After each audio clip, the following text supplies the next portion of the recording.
see Director Harris and Director O'Gara and Director Laliotis and myself and Brian and Joe and Mike Salmon. And okay, perfect. In which case, there, I'm banging us in. I'm going to officially call to order this regular board meeting of the Truckee Donner Public Utility District. It is 6:01 p.m. on Wednesday, June 16th, 2021. Shauna, could we get a roll call, please? Yes. Here. I don't have Shauna quite yet. Oops. That's okay. Director O'Gara? Here. Director Bender? Hey, there's Jeff Bender. Well, he's gonna be a little late. I'm here. I made it. Wow. Brian said 15 to 30 minutes. I think he meant 15 to 30 seconds. Right. Oh, that's good. Director Harris? I can't hear you, Shauna. Harris at all? Like, How about now? okay. Harris? You gotta hear you. Okay. Give me a We can't hear you. Should take it from the top. Would you like me to do How about now? There we Director Harris, I can hear you. Vice President Laliotis, Here. President Finn. go. Here. Thank you. Very good. Let's see. We're going to defer the Pledge of Allegiance this evening. Changes to the agenda. Brian, do we have any changes to the agenda? President Finn, we have no changes to the agenda this evening. Okay, thank you very much. 5, public comment. This is time set aside for the public to address the board on any matter not on the agenda. Testimony related to any agendized matter should be addressed at the time that item is considered. So I know we do have 2 public comments, which I am planning on reading. Shauna, do we have anything more than that? No, Madam President. Anyone else has come in? Okay, in which case, I will read our 2 public comments this week. Dear TDPUD board members, I would like to express my deep concern about pursuing legal action against Kim Harris. Kim is a beloved and respected member of the community. As an HR professional, her role was to ensure that all processes and procedures were legal and above board. However, the actual events transpired, the community is well aware that she was silenced when she was dismissed. Her commitment to transparency is why she joined the election and was voted in as a board member. She was voted in with very high numbers and has a lot of community support.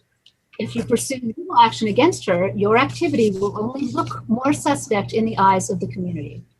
I would like to personally recommend that you halt the pursuit of any legal action against her. You hired her to be an HR professional, and she was doing her job. Persecuting whistleblowers never goes over well in the eyes of the public. Though I am only one member of the community, I know I speak on behalf of a large percentage of homeowners, public school participants, and local business owners. I urge you to reconsider this reactive legal action against her. Thank you very much for your consideration. Amy Hall Fuzard. Thank you, Ms. Fuzard. And I'm going to read our second comment of the evening. TDPUD Board of Directors. After reading the Moonshine Stink article that seems to be proudly passed around the PUD by a couple of clearly disgruntled employees who are still at the district, we can't help but be disgusted at the board's lack of protection for their own. Shame on all of you. Not a word of public dispute for the reputations of these hardworking employees. The large majority of us are very grateful to work here. It would be nice to know that any of us who were wrongfully targeted would be quickly defended by the board and the new GM for that matter. This should be read into public comment.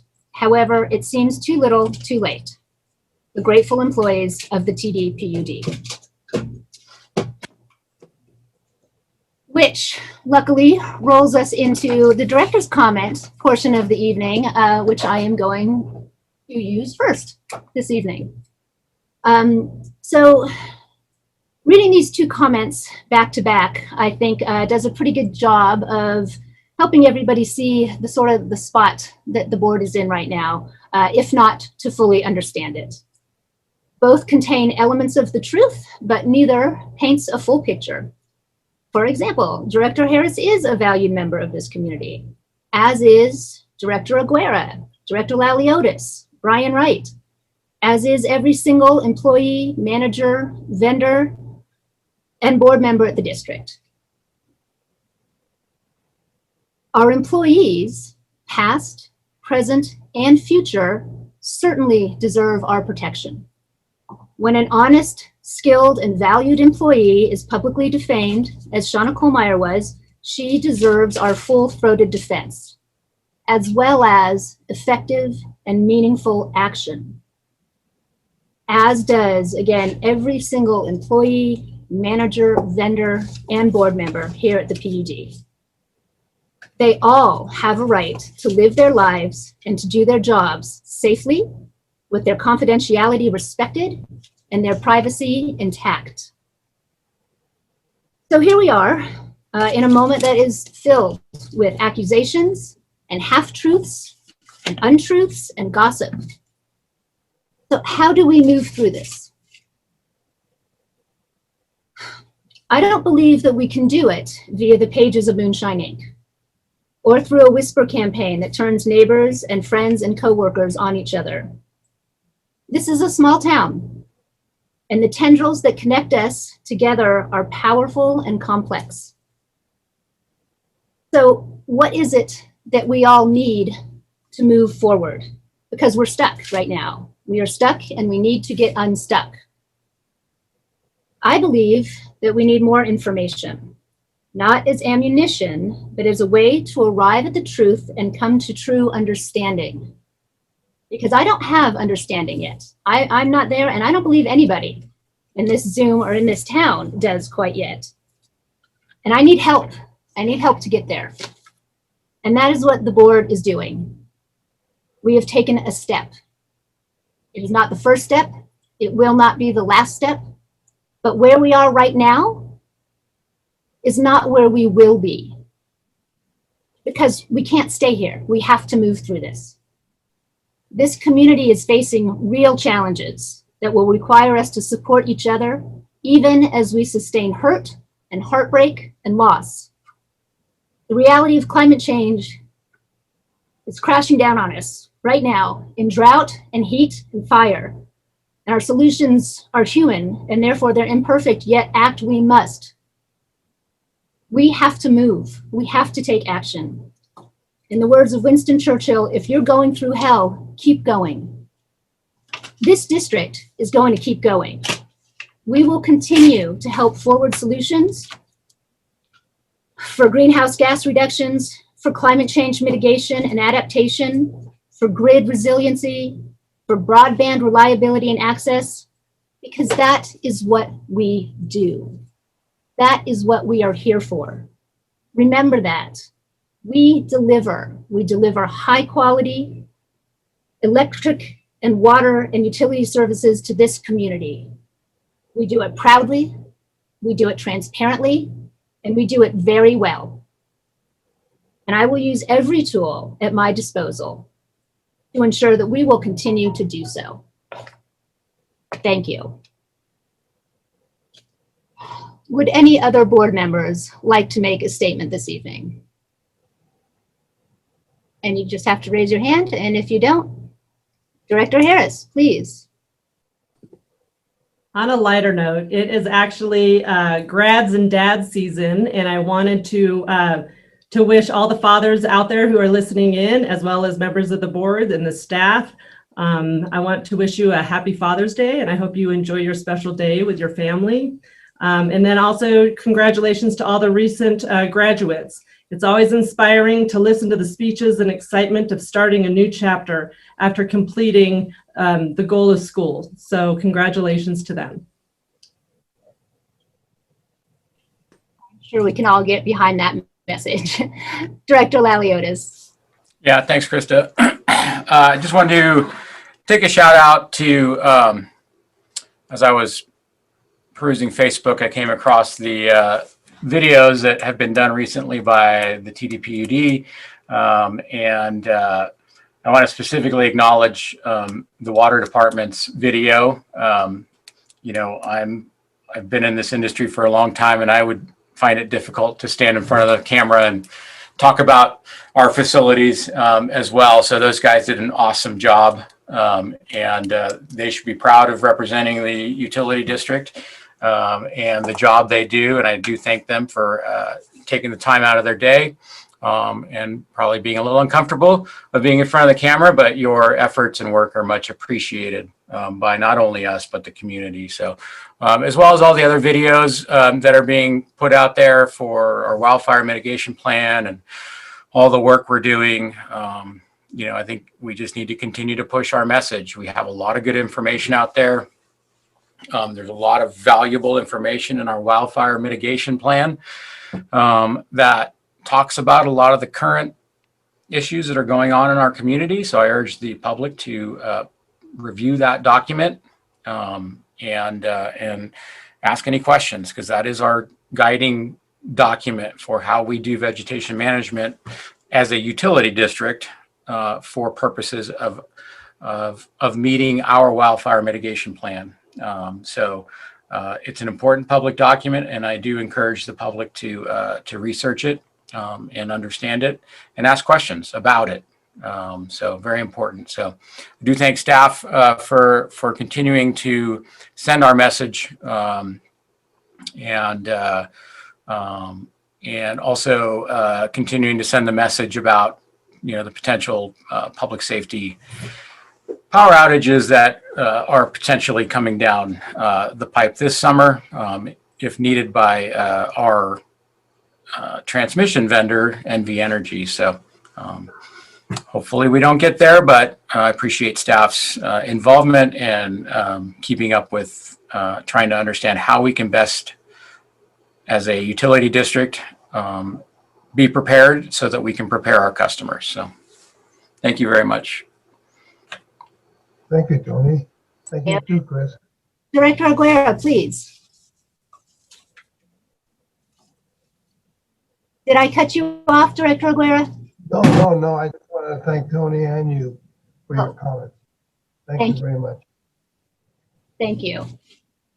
And if that's all from directors this evening, I'm going to ask Brian for his general manager's update at this moment. Yeah, thank you, President Fenn. I'm going to piggyback a little bit on what Director or Vice President Laliotis pointed out already. First, I want to, we'll nominate TJ and Mike for the PUD Golden Globe Award for their video performance. Clearly, they have a lot of experience in that arena. No, thank you to both electric and the water staff for participating in those videos, and there'll be more to come. I think it's a good way to pass information on to the community. Plus, it enhances staff engagement on a different level. So we're looking forward to more of those. On the topic of PSOM, I want to point out that the district has begun a process of both community engagement with our local public safety providers, our sister utilities, local agencies, and our critical account holders on what the potential impacts may be for public safety outage management program from NV Energy. We'll also begin here at the end of the week and start of next week our customer and larger community outreach in terms of education. And the education, the community, our ratepayers, our visitors, the tourists, vacationers, look to our website in the future for links and information on how to prepare for some of these events, what they mean for us as residents, as business owners, as public safety providers, and us here at the PUD. So there'll be a lot of good information there. We have engaged over the last 2 weeks, 3 weeks with both NV Energy and Liberty, our neighboring electric utility provider that provides service to the Glenshire area and some of the unincorporated area of town, to work on enhanced communication so we can keep this community up to date on critical information. We've met with the town of Truckee, our fire and police chiefs, our local county OES managers, our county representatives, and again, our key accounts, the hospital, school district, our neighboring utilities. So we're working on a coordinated communication effort. And the next step is really looking at what community resources are out there and what everyone's role is in that. So look for more information. Please, as you start to get the email notices as a customer account holder, or you see things in social media or local press, please take the time to check out our website, get the information. And if you have any questions, please call, as Vice President Laliotis pointed out, the questions, the questions you have, we have the answers for, hopefully, and we can spread the message ahead of time. That's all I have for this evening. Thank you, Brian. Perfect. Which brings us to item number 9, our consent calendar. Do we have any public comment on the consent calendar this evening?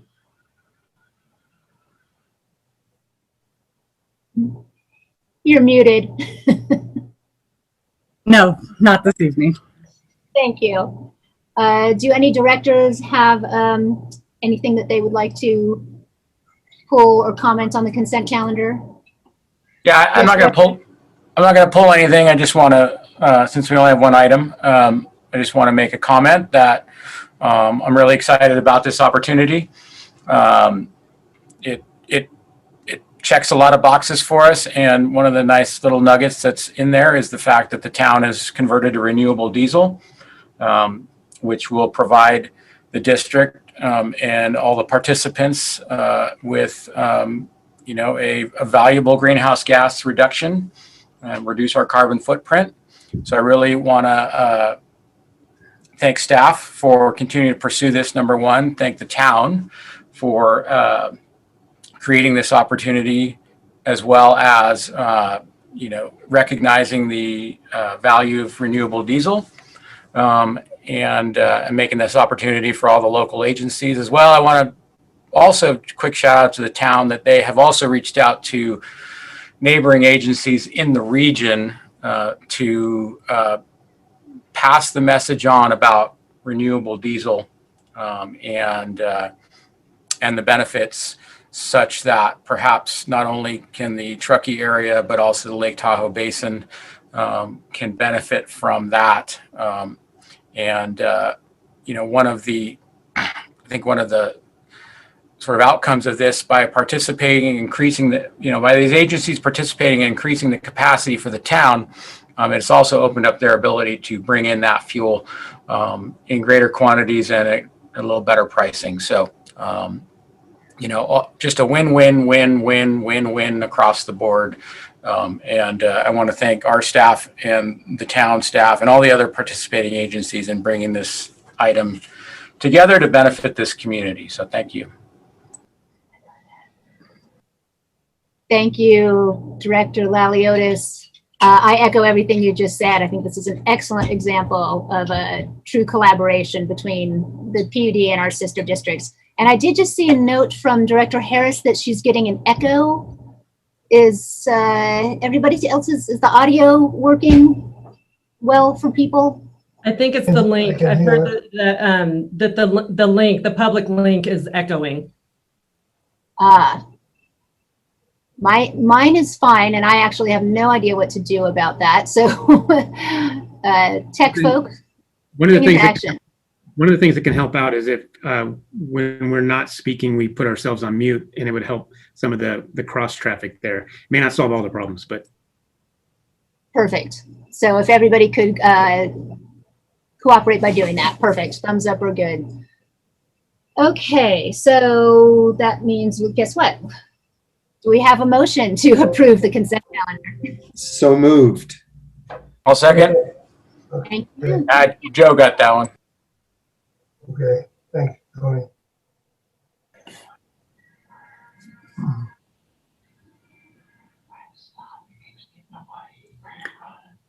So President Finn, I heard a first from Bender and a second from Aguirre. Okay, I missed the second. Wonderful. Could we get a roll call vote, please? Thank you. Director Aguirre? Yes, Bender? Yes. Director Harris? Yes. Vice President Laliotis? Yes. President Finn? Yes. Yay, yay, consent. which brings us to our action items this evening. Our first one being item number 10, to set the 2022 and 2023 budget meeting schedules. This item involves setting the biennial budget process schedule, and we are going to hear from Mike Selman. Lay it on us. Thank you, President Fenn, members of the board. Sharing my screen, everything look all right? Okay. Yes, here. This is action item number 10, budget 2022-2023 workshop schedule. So as we all know, most of us know, if not all, that we have a new strategic plan recently adopted in mission and values, and now we're rolling into the biennial budget process. So we had the strategic planning process and strategic plan approval in May. Management is actively working on planning for 2022-2023 in the current month as well as next month. And then we have a proposed workshop schedule to have public meetings, open board meeting workshops for August, September, and October, and then a planned public hearing and budget review and adoption on November 3rd. There's no direct financial impact by means of accepting this recommendation or modifying the dates at the board's discretion. So this is the recommendation for, I should add that this flow is similar to past years, looking back at previous board documents from past budget cycles. The timings are a little different each time, but in general, it's the same number of workshops and consistent format, if you will. So it's essentially the third Wednesday of each month in August, September, and October, which are scheduled board meetings as I understand it now. And then, so we'd have workshops in those 3 months, and then a notice the public hearing and action item for board approval on November 3rd. With that, I'll turn it back over to the board. Okay, thank you. So I guess the first, I am all for, obviously, budget workshops. I have a conflict already. I was hoping, I don't know what, that the September 15th workshop might be moved forward a week, backward a week to the following, which we don't have a meeting scheduled, but I'm going to be out of town for the first 2 weeks of September, the first trip I've taken in about 5 years. But I think it's important. I would really like to participate if it can be accommodated. Obviously, if it can't, it can't. But there are 5 Wednesdays in September, and by moving it another week, it still doesn't. We still have a week off before our next October board meeting. So I was just going to float that and see if anybody had any, anything else to add or any other conflicts, or if that's just not going to happen.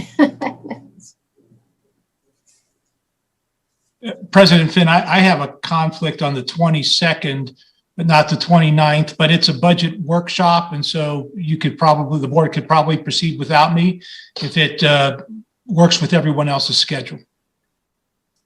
Thank you, Steve. Let's see. Oh dear. Just messed up my view. Do you want to call for public comments? Since Yeah, you know what? I guess I do. Thank you for the reminder, Director Banner. Do we have any public comments on this action item? No, Madam President. Thank you. Okay, back to directors. Back to putting you guys on the hot spot. President Finn, I have a conflict on the 22nd as well. The 29th does work for me. Okay. I'll be happy to do the 20. I mean, I'll be happy to do whatever everybody can accommodate, certainly. Do other directors have conflicts on the 29th? Oh my gosh, my calendar is I do not. I'm available any of those Wednesdays. If I might add a recommendation, the intent here of scheduling the workshops on the off weeks is not to overburden a particular day, a regular scheduled meeting. If we're putting it off to the 29th, there may be an opportunity just to have it on the regularly scheduled October 6th. If that works also, it might, the turnaround time for the following scheduled budget meeting is 10/20, so it still gives staff a couple of weeks based on feedback from the board to prepare for October 20th. And that way you're not scheduling a special meeting. We could basically schedule that September meeting for the first week in October. Do we have any? Okay, Director Harris is a fan of that one. Do we have any idea what that meeting might look like? If it's going to be I hate looking into the future. It's makes me anxious at what kind of load we might have for that regularly scheduled meeting the first week in October. Typically, the fall schedule on a budget season is heavily loaded with budget. Shauna Kohlermeyer might have some additional, I don't know if she has the board agenda that far out available to us at the moment. No, Brian, I actually, we have just our regular stuff on the October 6th meeting, but we don't have any planning that far out in advance yet. Yeah. So if we want to roll the dice, and we might risk an extremely long evening on the first Wednesday in October and not have a second meeting in September at all, which has its charms. So that would be October the 6th. It would be October the 6th. Okay. Correct.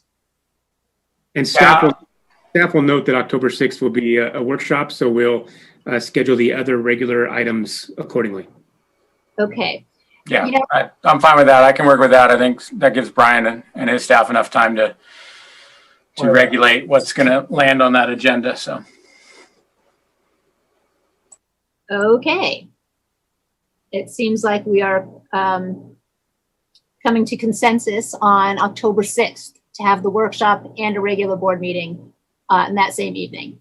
As we get closer, if things sort of pop up like mushrooms often do in the fall, if it seems like that's going to be an overly burdened evening, maybe at that point we can squeeze in a special session if we have to. Does that seem reasonable? One question. Is there any preference or appetite for discussion on the 4 p.m. start time, or are we all comfortable with that? I mean, it's not an overly burdensome thing for me. Just kind of cuts into the end of my day here at work, but I can make it work if needed. I just didn't. There's a couple things, that plus generally access to the public. A meeting starting at 4 p.m. also might cut into their workday as well.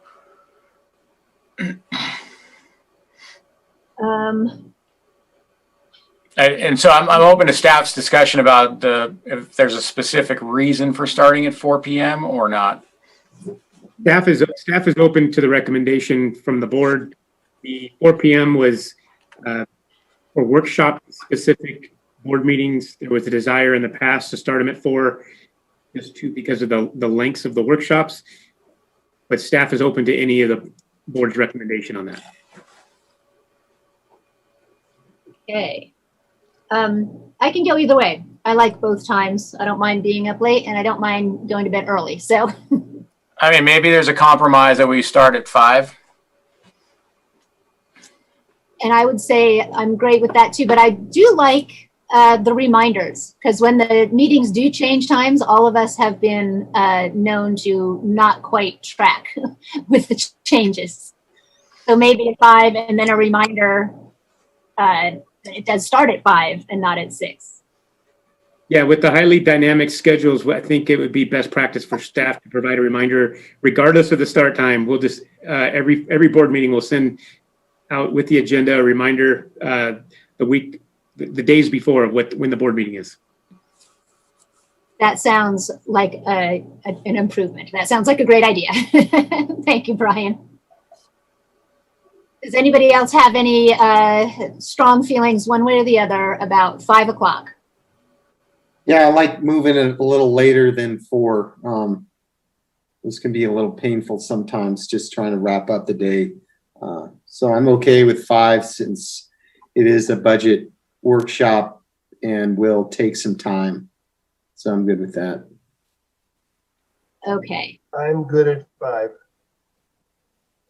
Thank you, Director Aguirre. And I'll accommodate whatever time. I'd like the later time. I don't know if it's easier for staff to not have to change all the meeting times. But if it's, yeah, I'm good with whatever time. Okay. Okay. I think 5 is a decent compromise. So we've changed the meeting times, the workshop days to 5, and we are changing the date of our workshop number 2 from September 15th to October 6th. The only other additional change, President Finn, will be on workshop item number 2. The notice of public hearing has a minimum lead time to it, so we may push that to a previous board date since we're removing the September 15th date. Got it. So that will push us back to maybe even December or late November. Okay, but we can accommodate that. Yes, we have the space at the end of the calendar. Yeah, we may move the notification itself up. Okay. Okay, we'll do what we need to do.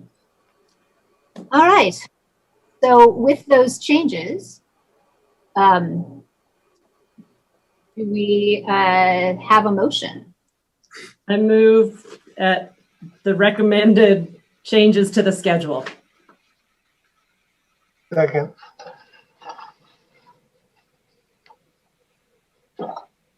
We dotted all our I's and crossed our T's here, in which case, can we get a roll call vote, please? Thank you. Director Aguirre? Yes. Director Bender? Yes. Director Harris? Yes. Vice President Laliotis? Yes. President Finn? Yes. Thank you. Okay. All right, thank you.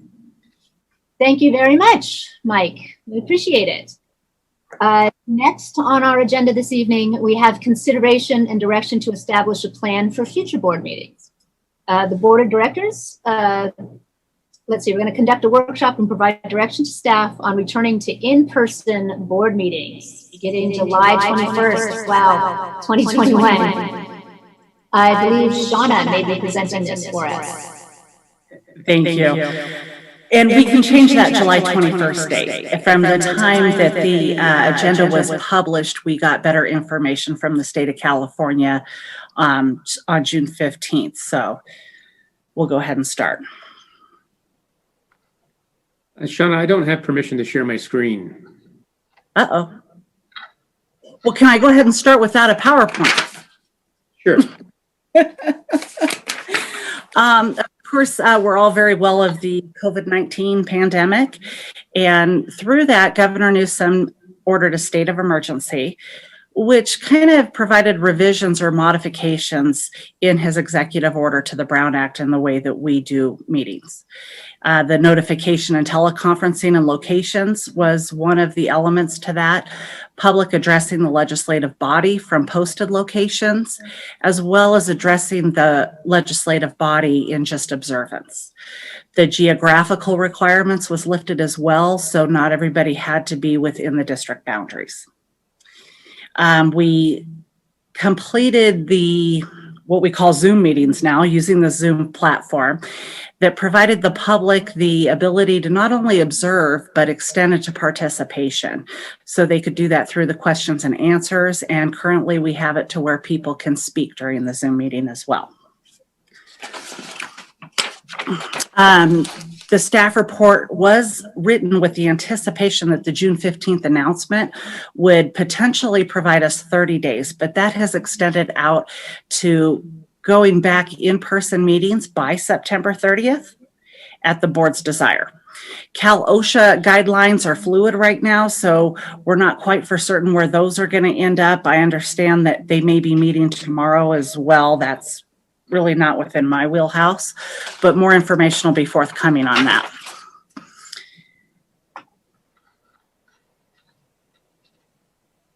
And there's not a direct fiscal impact associated with this item, but for the board's consideration, underneath the recommended slide, we could remain status quo under the COVID executive order until the date for the logistics to return to in-person meetings is provided, or September 30th as we know it today.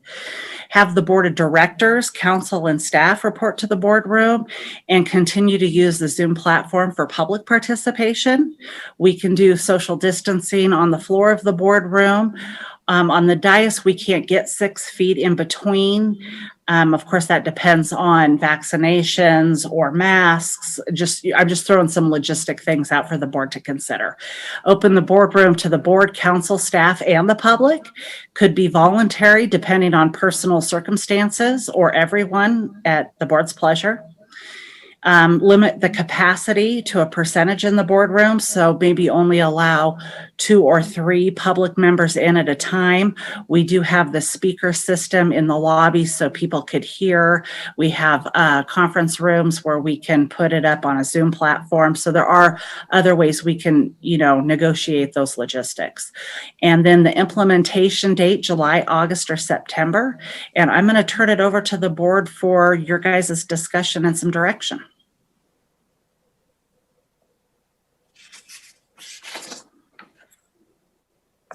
Okay, there we go. Thank you, Shauna. First, I'm going to ask if there's any public comment on this item. Yes, I see Steve is raising his hand. You're muted, Steve. I sound better when I'm muted, I think. I was just going to ask if I could just supplement a little bit of what Shauna presented.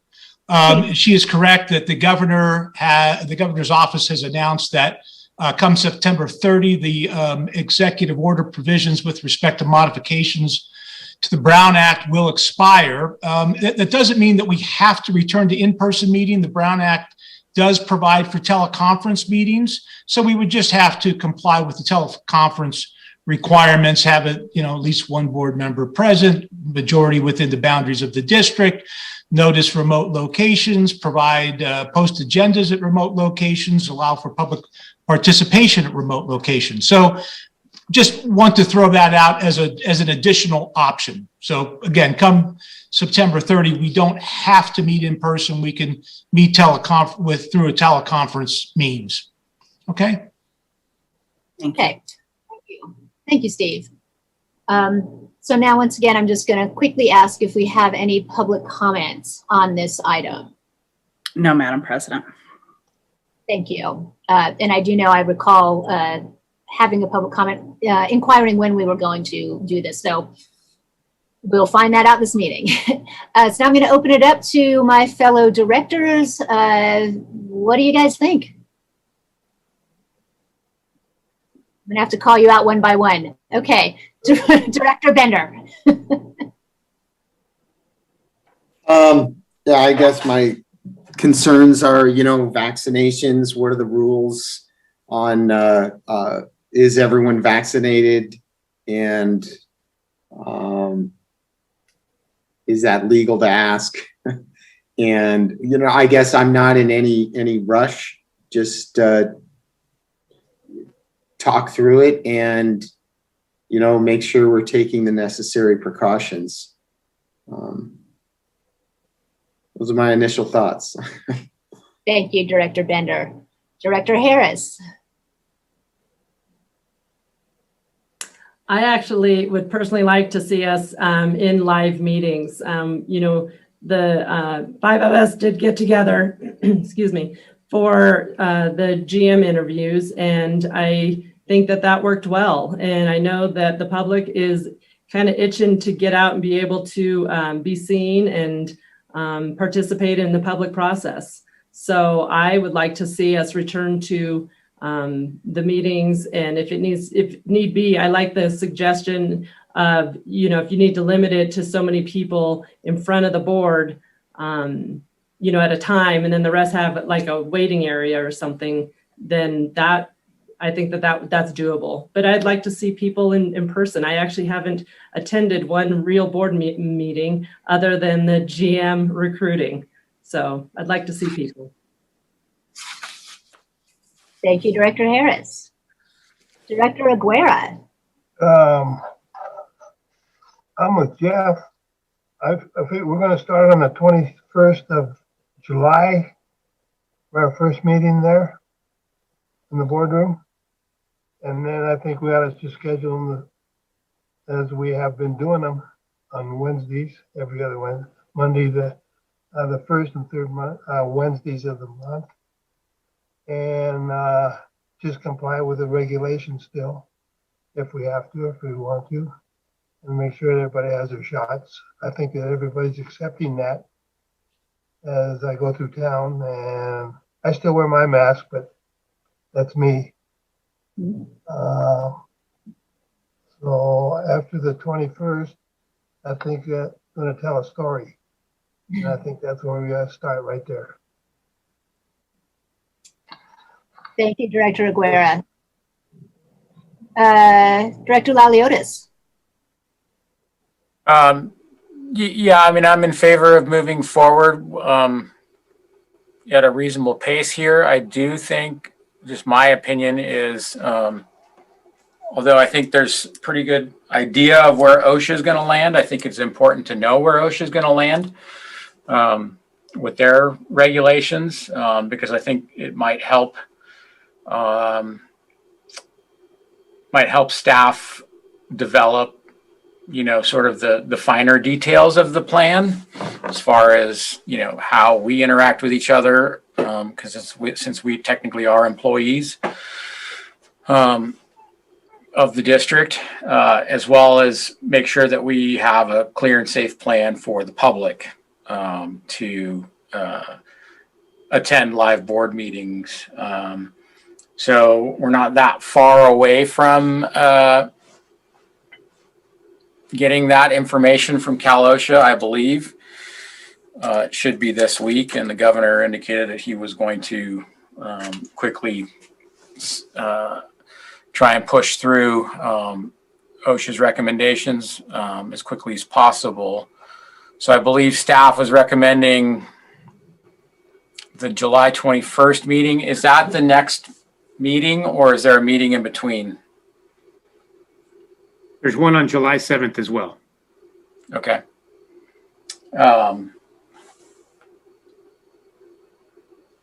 So do you believe staff has the capacity to design a safe meeting by the 21st? Yeah, I believe, as you pointed out, the determination by Cal OSHA's board tomorrow and kind of the effects thereafter. Council has pointed out, if the board desires, we could continue some of the Brown Act compliant remote or, you know, remote processes. But to your question, logistically, we have measures in place, equipment in place, testing it. We're just concerned with what the OSHA stipulations will be. Didn't I hear, or didn't the restaurants open, I think yesterday, at 100%? I think that was the news this week. The restaurants are now at 100% capacity. So I think that we're safe enough to start moving on. One of the notes to point out is even the restaurants, when they're open, staff still wears the masks, Yeah. and there's still OSHA compliance within that environment. Okay, so it seems to me, of course, our priorities are what they have been this entire time, is the safety of our staff and the public. I also do enjoy meetings in public, in session in the building. However, I do not enjoy being vaccination police. And I do not particularly enjoy, I have a hard time understanding sometimes when people are wearing masks. So, but again, our priority is compliance with OSHA and keeping staff, board members, and the public safe. So if staff feels that we can do that and we can be in compliance with everything, I am certainly in favor of returning to in-person meetings. So that's where I come. That's where I come down. I don't know if that's that we have clarity. Steve, I mean, how do we know everyone's saying, you know, is everyone vaccinated? Can we ask that? Can we figure that out? Can we say, I mean, in my wallet, I've got my vaccination card, you know? So I guess I'm a little sensitive on the vaccinations.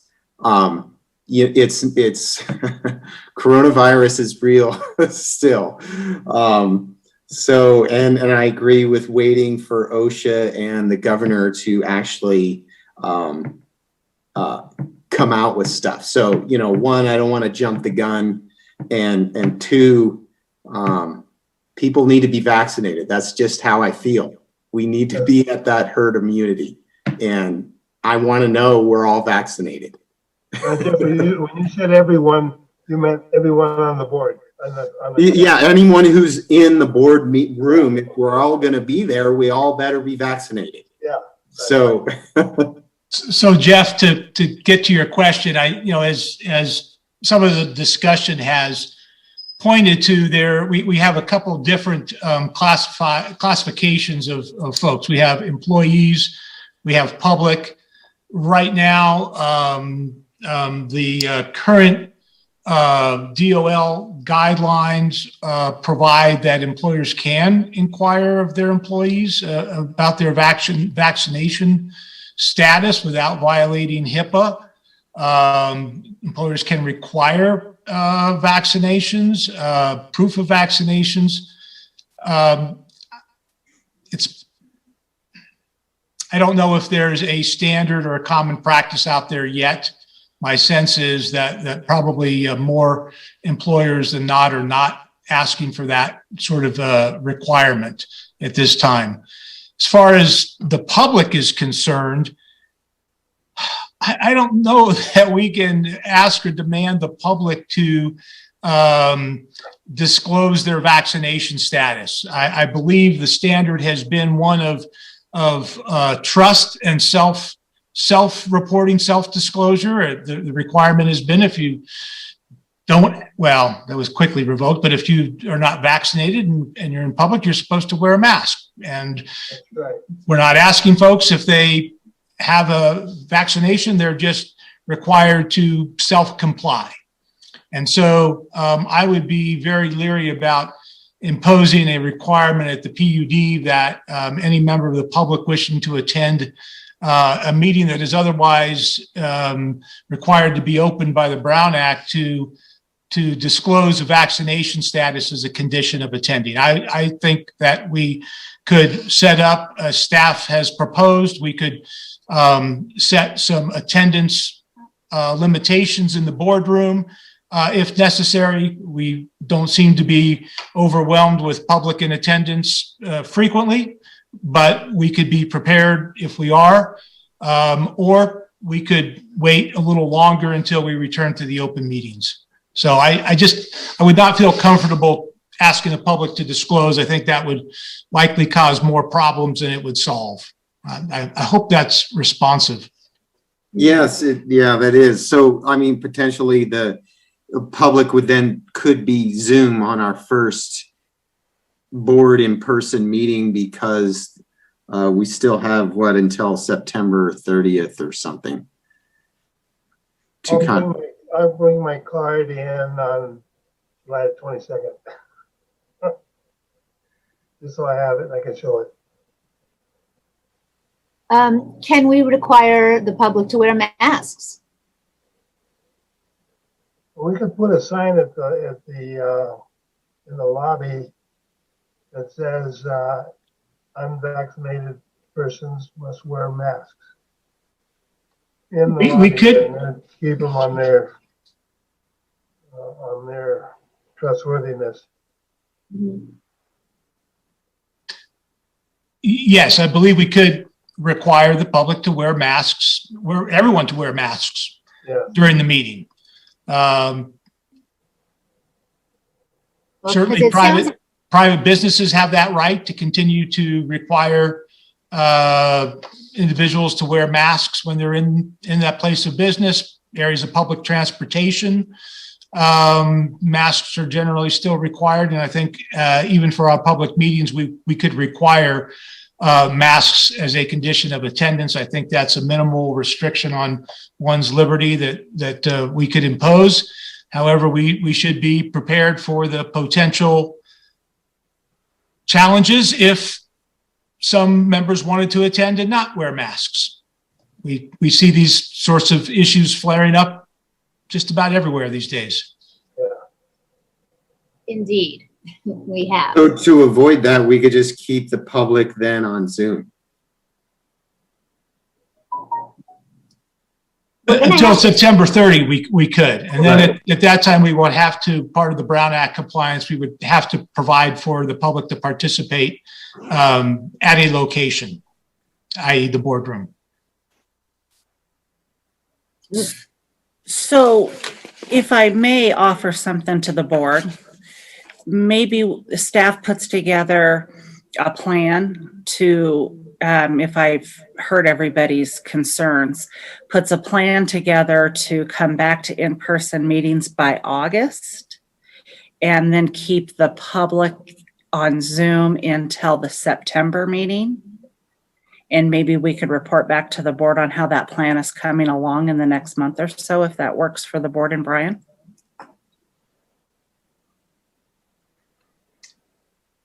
I am okay with that. I would rather be slow and thorough than fast and reckless. And these are, it's an interesting experience with the sort of reopening of the country is that it didn't make things easier. It made them kind of harder to parse what we're supposed to do as a business owner. And, it was at least consistent. Nobody came in, everybody wore masks. And now the whole vaccination thing has just added a layer of uncertainty, trust, lack of trust. And again, people are like, well, we're all supposed to be open so we can do whatever we want. But that's actually not true. It's not true. And it's just, so now it's been hard here. I mean, we grapple with this every day. Do we ask people if they're vaccinated? Do we, people show up wearing a mask? People show up not wearing a mask, and it makes it more complex and a little more fraught. So I hope OSHA comes out with some really clear guidance here for at least staff, and maybe that will help us follow. If staff has to wear masks, I don't think it's a stretch to ask for the public to wear masks or for us board members to wear masks either. So I support your suggestion, Shauna, is I think what that long statement meant. Does that mean we won't meet on July, 21st? And we'll meet on Zoom until September? At this point, right now? Can we do it on a sliding scale where we do it kind of in stages? And I mean, obviously OSHA is going to be coming out this week. So whatever OSHA says, maybe kind of start inching towards, getting public in there, but we maybe start in July with the board and staff only. And then in August, trying to implement adding the public in if we need plexiglass or, depending on it's like a moving target, but just trying to, slowly inch towards a full meeting and that full meeting by September. Yeah, we do have to eventually get into a full meeting. It has to happen. So Brian, do we have a meeting scheduled for August 4th? We do. Okay. Might I make the recommendation that we target, just to give staff a little more time to prepare and let few more of these things sink in socially. that we, schedule our first board meeting, in-person board meeting on August 4th. And I agree with Kim. I think number one, that'll sort of get us going. Number two, and make it a goal by, sometime in September that we have a full, a plan for public attendance. And, that the goal would be that would be the end date. It didn't mean we couldn't implement it sooner based on how things are progressing, socially and within the community and what things are being accepted more and more of, so I think as time goes on, some of our concerns and some of the protocols, that other agencies will start undertaking will come to the surface and give us a better roadmap. So that'd be kind of my suggestion. So the first in-person board staff meeting would be August 4th, and then with a goal to have regular meetings no later than perhaps sometime in September. I don't know if we target the date that the executive order is lifted or if we find a date that corresponds with a board meeting as a target. So from the last item, it appears that we will have a meeting on September 1st, but not another one until October 6th. True. So it can be a plan that changes. That is Yes. shooting for maybe October 6th then. Yeah. Well, like Krista says, we're not in any hurry. I mean, we can play it by ear as we go. So I'm with Tony on the August 4th meeting and skip the July 21st meeting. We'll be into it that much more and with more information. So I'm with that. I'm good with that.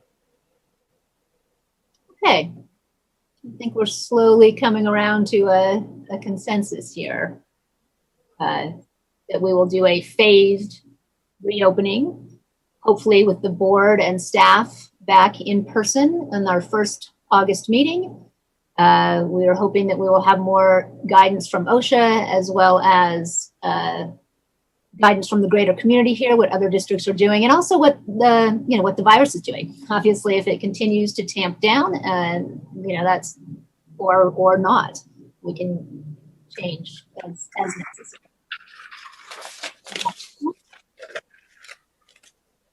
Does anybody have anything else that they would like to add? Jeff's got a bridge behind him.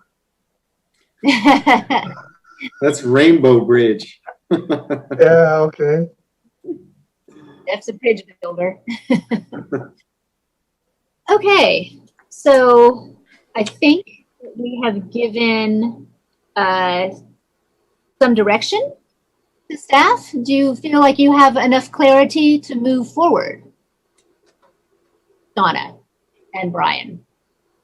Yes, from what I have heard from the board this evening, staff will move to prepare in-person board meeting on August 4th with an intent to have full open to the public sometime either the end of October or September.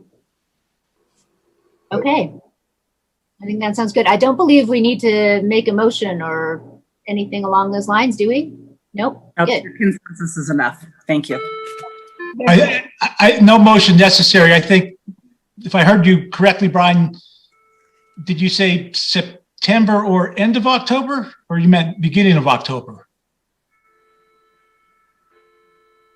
Maybe we just clarify that no later than the first board meeting in October.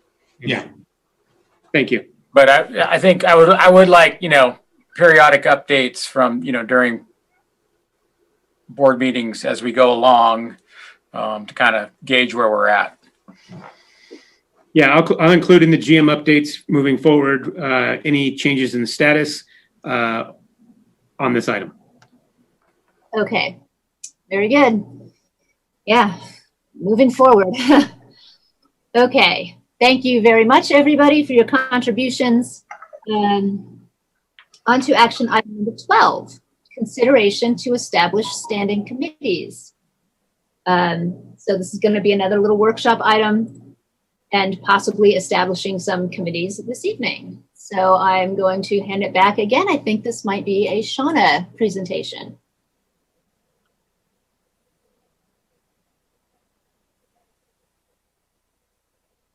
I think General Manager Wright and I will do this one together.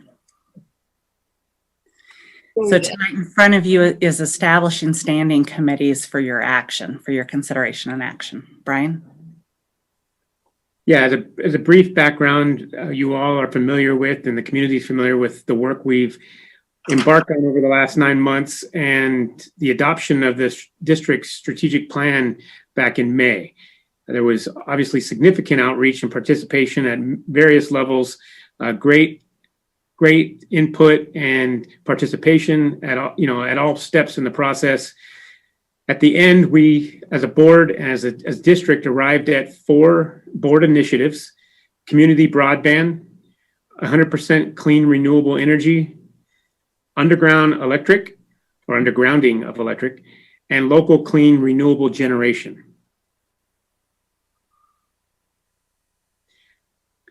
So from those initiatives, we began about 6 weeks before the actual strategic plan was adopted.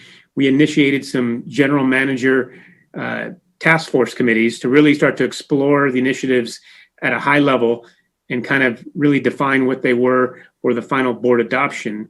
And so at the board item where the board adopted the actual strategic plan, we discussed what the next steps would be. And those next steps would be to establish some form of committee or action to continue to pursue each of the initiatives outlined by the board. And so what we put together this evening is a workshop on how those standing committees can be formed, what their roles and responsibilities are, and some recommendations from staff on how to select those. So Shauna, do you want to go over the actual kind of regulatory components of standing committees? Absolutely. So just as a first note, district code allows for the board president to put together committees. And in the art of collaboration, staff wanted to bring that item forward here just to discuss that so that you guys can look at that, and you guys may want to tell staff to update that for a board appointed committee. For the board's discussion on committees and the processes to create those, staff is looking at the 100% Clean Renewable Energy Committee, as well as a Community Broadband Initiative Committee. Of course, committees could be ad hoc. We experienced that through the General Manager Succession Transition Ad Hoc Committee. They can be appointed like commissions, like a planning commission or a parking commissions, or they can be standing committees appointed by the board of directors. Next slide.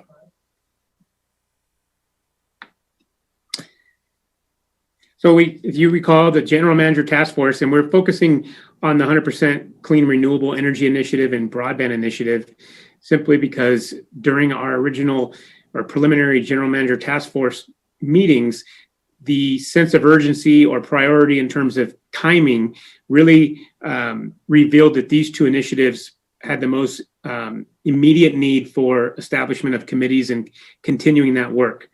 And so the 100% Clean Renewable Energy Task Force included Courtney Henderson with the town of Truckee, Deirdre Henderson, local advocate, President Finn, Ward Sprout, who was a recognized industry expert in energy initiatives, and then Joe Horvath, our electric utility director. In broadband, we had Judy Price with the town of Truckee, who has done some work with local communication, Ed Hilton, the IT director with the Truckee Tahoe School District, Steve Frisch, representing the Sierra Business Council, again, Deirdre Henderson, a community member and advocate, and then Director Bender representing the board, and myself representing staff. During those meetings, each of the members that you see outlined here expressed interest in participating in the next steps. If the initiatives were adopted, what would the next steps be in pursuing these goals that we've outlined in the strategic plan.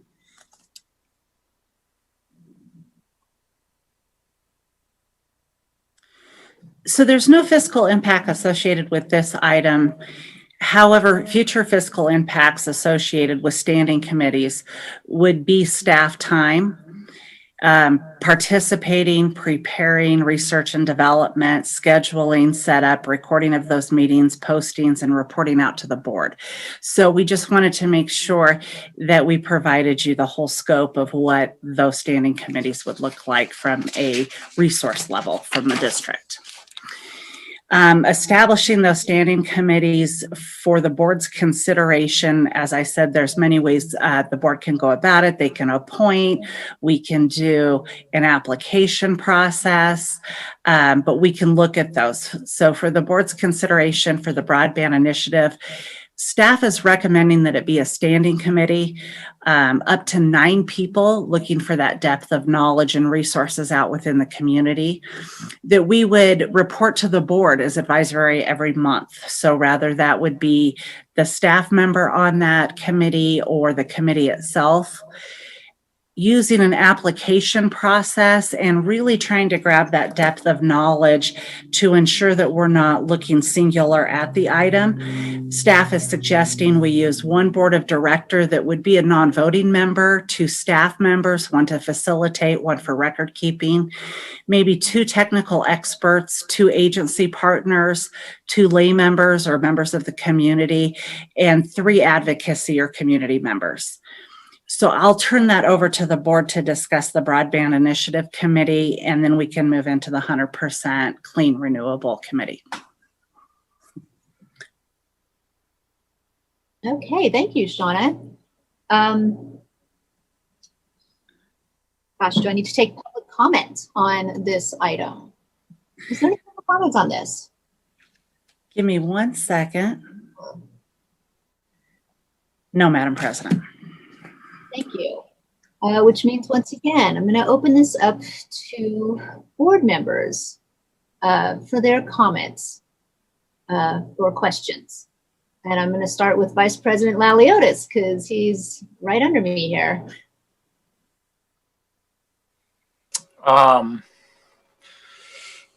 Yeah, you know, I'll be honest with you.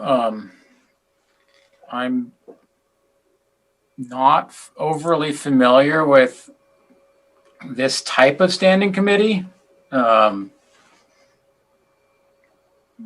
We have standing committees here in Taos City, but there are, correct me if I'm wrong, Steve, our committees are standing committees at Taos City? Yes, they are. Okay. So the structure is quite a bit different in Taos City. It's 2 appointed board members, and then staff in the meeting, and then those board members make recommendations to the full board on items of discussion. They are full public meetings, so the public is welcome to attend and make public comment, but generally there is there's no decision making. The committees merely make recommendations to the full board. Does that sound right, Steve? Yes, you've got it on the nose. Okay. So I'm used to a little different structure. So at first, when I saw 9 people, or technically a total of 12, I was like, holy moly, that's a lot of people.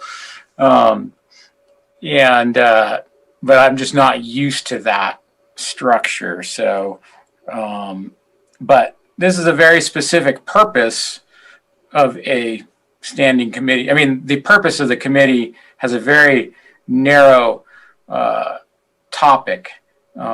So I guess I understand perhaps how that can differ from what I'm used to. So I don't know.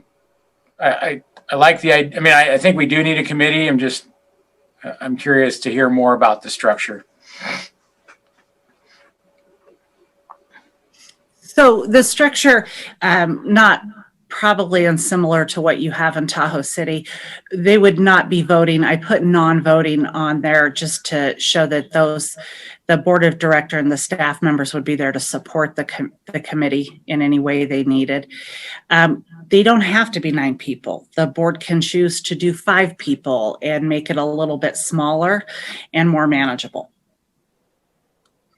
They would be advisory to the board, and we are suggesting that they do a report to the board every month so that the board really can see those committees working and that, there is stuff coming out of them. Then you guys can judge the matrix on if they're working. If I could add a comment here, please. And Tony, maybe where some of the confusion is coming in, as Shauna pointed out, this suggestion here would have the board member and the 2 staff members not voting. And what's intended there, I believe, is not to vote on making committee recommendations. The committee would not have the power to make any decisions to bind the district. As Shauna said, the committee would be making recommendations to the full board. It's just under this proposal, the staff and board members of the committee wouldn't participate in the vote of the committee to make the recommendation. So if for example, the committee says, we recommend to the board, we want to take a vote on a recommendation to the board to hire a consultant, professional consultant to put together a business plan. The committee might vote, but that vote would be on making the recommendation to the board, not on actually hiring the consultant. Is that helpful at all? Yeah, no, I understand that part. I believe, I guess so maybe a question for Shauna and Brian, would the staff members develop the agenda and facilitate the meeting? Is that sort of the plan? Yeah, staff would facilitate the meetings, take care of record keeping and compliance. The committee members would, through their own participation in voting, would dictate sort of the agendized items for each of the subsequent meetings to make sure to ensure progress. And then the committee as a whole would either assign a staff member or a representative of the committee to come back to the board and report out. The idea of structuring the committee with representation, kind of a broad reaching representation, is the broadband initiative. Sorry for the pun on the broad, but the broadband initiative is complex. It touches everyone in the community, and it requires a lot of technical expertise. And in terms of structuring how broadband is delivered to this community, really needs some partnership there. And so in order to establish a committee that is well informed and can direct this correctly, staff is recommending that we, through the application process, if the board so chooses, to develop participation that is diverse. Yeah, I like the diversity. I'm all for it. I just want to also remind or help the other board members understand these are noticed meetings, meaning that Shauna and her staff will produce agendas 2 days ahead of time. The agenda will be posted. It'll be treated like any other public meeting, which means you go through the agenda item by item. It's not going to be it's not a fluid meeting. It's a very it's somewhat of a guided meeting, similar to how we agendize and process our board meetings, and handle our board meetings. So it's a formal committee. So no, I'm in favor. I really like having all these, having the diversity that you guys have laid out. I definitely support it. And I think, hopefully 9 people can reach consensus.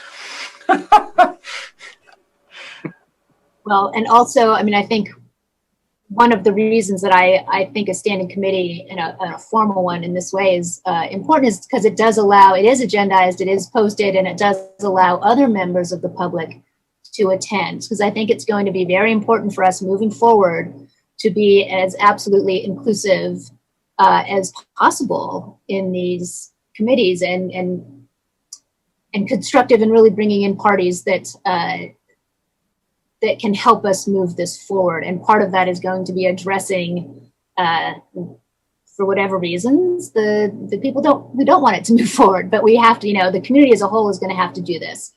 So we need to make the meetings as accessible and public as possible. So that's, I think, I recall serving many years ago on the Conservation Committee that I believe Director Bender also served on here at the PUD. And that was like 25 people. It was a big committee. And it did get some stuff done. So, I am for whatever we can do to make it a more public process, in other words. So an ad hoc committee, I think it's not appropriate. I think a standing committee is, and I think we have to be very, I hope we have a sort of a recruitment plan. How are we going to get people to sign up for it? And how are we going to get the word out there that we need the support of the community in this? And also, what are we going to call them? Because I think we should shift it from a general manager committees to community focused committee, because that's what it is. These ideas came from the community. We are elevating them and trying to move them forward. So that's what I have to say, and I think it'll. I would say exactly the same thing for the next 100% renewable topic. So I'm going to silence myself and ask if Director Harris or Director Bender or Director Aguera has any comments. I'm just listening right now. Thanks. Very good. Thank you. I have a couple of questions. Kind of in the middle right now. What's going on here? Director Harris? Okay, sorry, I didn't want to cut off Joe. So the questions that I had is, one was recruiting people, and I think we kind of addressed it, that we will be going out to the community to recruit people for it. And the other question is, how much staff time per week?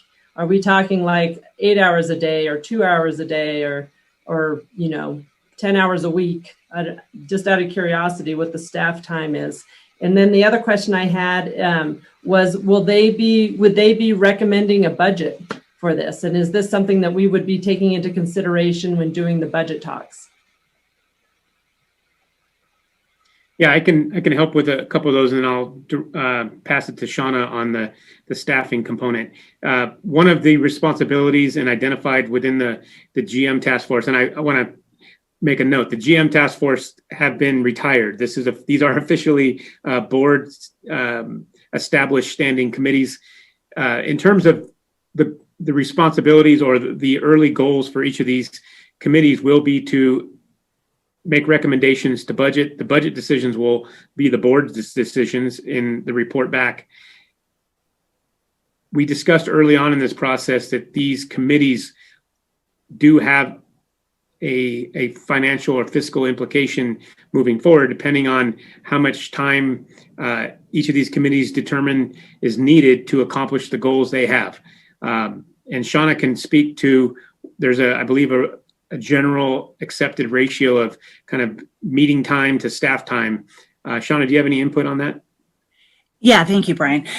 So from a clerk side of it, like Vice President Laliotis mentioned, they are Brown Act committees, so they do require public posting, agendizing, and of course, record keeping. We generally use a 3-to-1 ratio on that, so 3 hours to 1 hour of meeting. Of course, that can adjust depending on, a lot of stuff, but we look at about 3 hours to each 1 hour of meeting. And then in terms with budget, one of the early responsibilities for each of these committees will be to establish some goals, and that will be incorporated into staff's presentation of the 2022-23 budget recommendations in the fall. There's early discussions in each of these on identifying funding streams for each of these initiatives. And that was clearly identified early on in the process, that this isn't explicitly or exclusively a district funded endeavor. This was a pursuit for community benefit, and quickly identify other funding streams for this. Okay, that answers my questions. It's funny because when we were in the strategic plan meetings with Jeff, talking with Jeff, it sounded like this one was kind of wasn't going to be revived and pursued because of the cost. So I'm actually happy to see that we're looking at it again and trying to take an objective view of the need and the cost, return on investment, all that good kind of stuff. So thank you very much.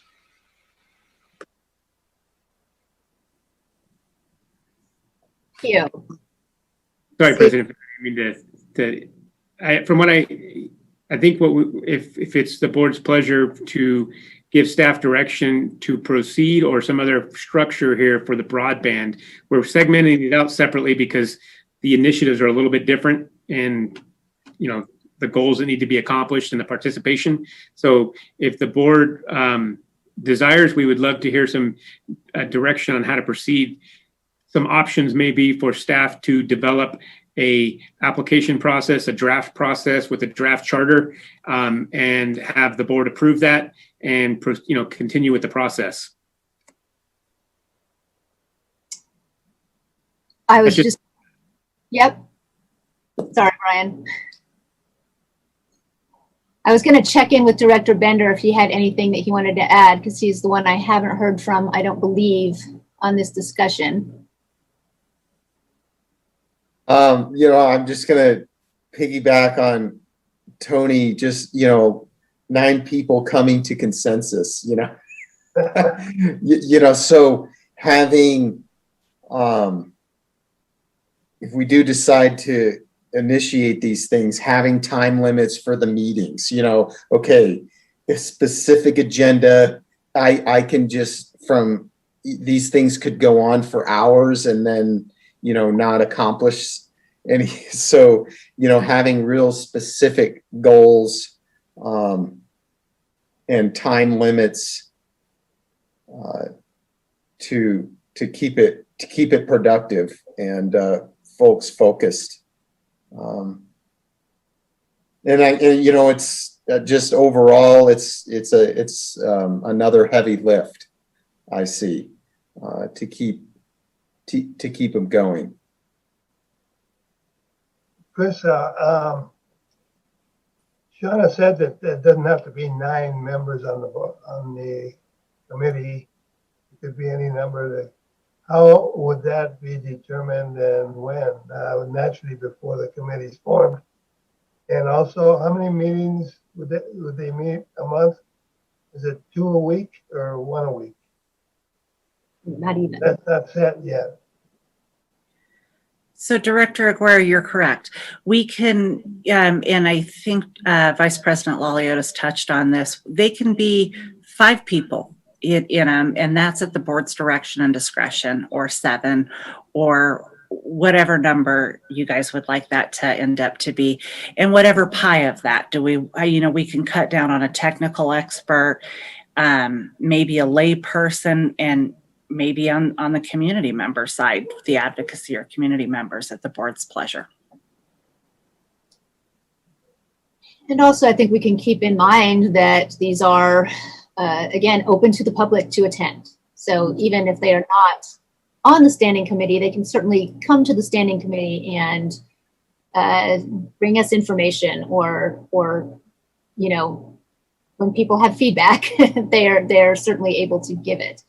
I do think it's really important to allow for as diverse a committee as we can. And if it doesn't seem like we can recruit 9 people, but I wouldn't mind starting there. And if it gets smaller, okay, but I don't want it to be small, and it's harder to grow it than it is to shrink it, in my experience with committees of all types. Can I make a So suggestion that we do like a minimum of 5 and a maximum of 9, but maybe look where the natural break is, you know, because if we have 15 applications that come in, you know, or if we get 6 applications, we'll accept all of them and, you know, kind of look to see where it falls. Yeah. And I don't, yeah, what does the application process look like? What are the requirements? I remember the GPAC, it was kind of rough. And it was interesting. The staff has envisioned that the application process would specifically have the participants apply for the positions they would like to fill. So if you're a technical expert, you would then apply for that technical expert position, and so on and so forth, so that we can keep that depth of knowledge and ensure that we're getting all the community's interests met. So if that is obviously our agency partners, to the tech experts, to advocacies or community members that might feel passionate about it. Okay. And however structure that we use to get it out in the community and recruit these people. We would put our application process obviously on the website. I would suggest we run a social media campaign, of course, reach out to all the folks who already participated, potentially even use the emails from all the focus groups we held in January that felt strong about it. So I think there's a few avenues that we can use to really try to get this out into the community. Okay. That makes sense to me. Do we have any other comments or suggestions from directors? I see none. Okay. So I think that we are recommending that staff please move forward with creating the application process, a schedule, and I do agree with Director Bender that time is a really powerful tool when you are running a meeting, that an endpoint will really help you to focus and get things done. So, you know, a monthly meeting, how are we going to get all these people together? Which board members are going to participate, and scheduling. And I will throw that right back into staffs. I think that's what we are all agreed that we should be doing now. Okay. And then if we jump back one more slide, Brian, we'll look at the 100% clean, forward, 100% clean renewable energy initiative. And took a shot and changed up to add 3 technical experts, 2 agency members, 1 advocacy, 1 economic and financial member of the community, so that we can really balance the economics of what that would look like for the district, as well as 2 lay members of the community. I wonder if we,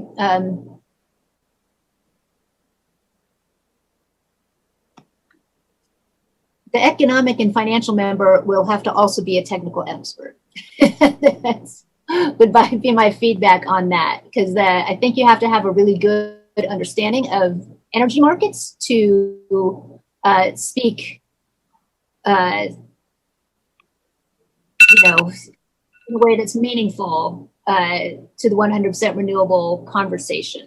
I think we hear this a lot. It really easily gets, well, it's going to be too expensive, which is just not a true statement. It's the least expensive energy out there. So I would want that person to be conversant with the state of renewable markets right now. So that's my initial thing. And I think there's a lot of members of this community we might,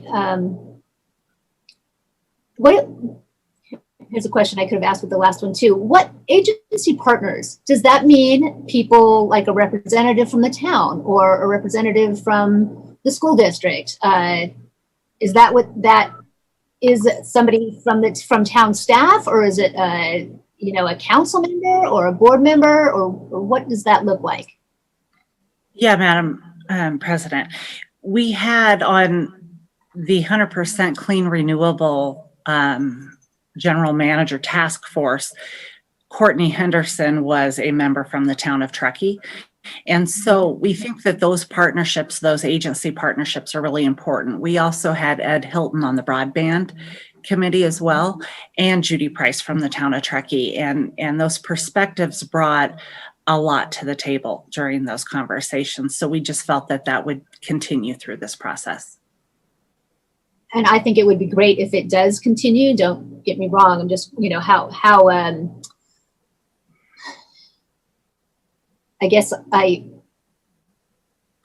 whatever. People can make their own decisions of their time and their ability to commit to a standing committee. So that's good. And I think the more people we can include, I think the better off we're going to be, especially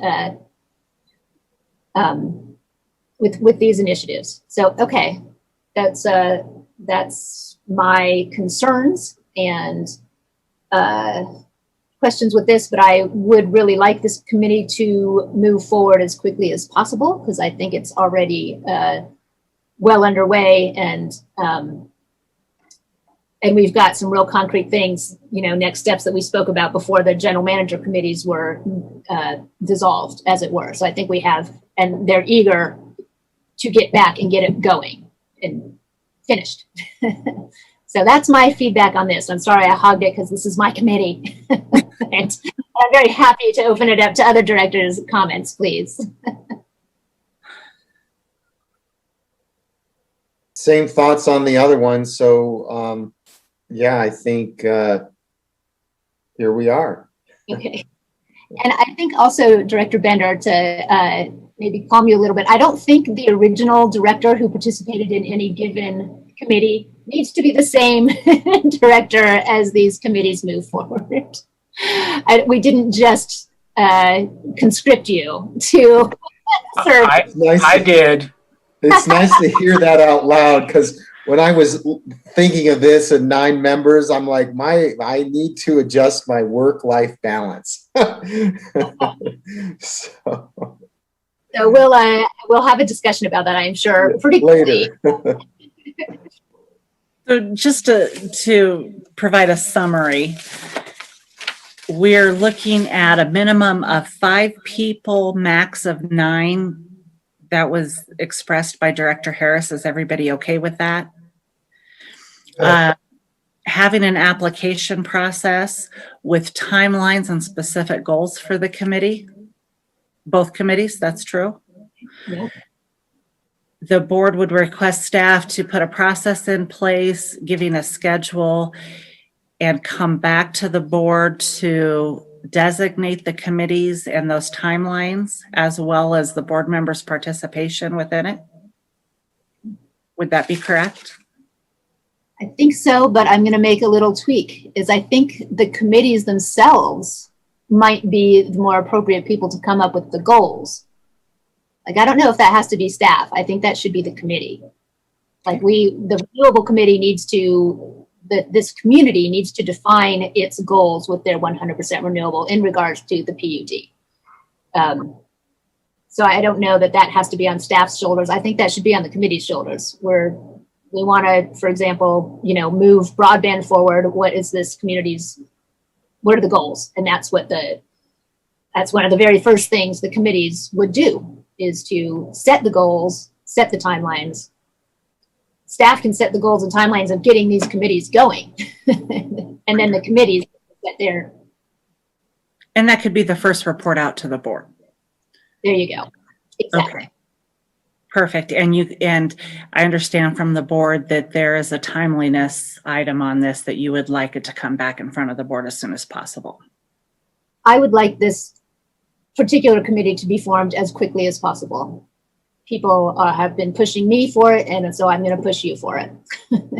It has a lot of momentum. It has a lot of momentum. Okay. I think we're clear.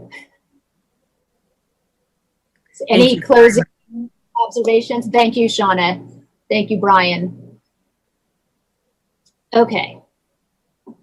And we don't have to make a motion or anything. Once again, we've given we've given direction. I think we're good.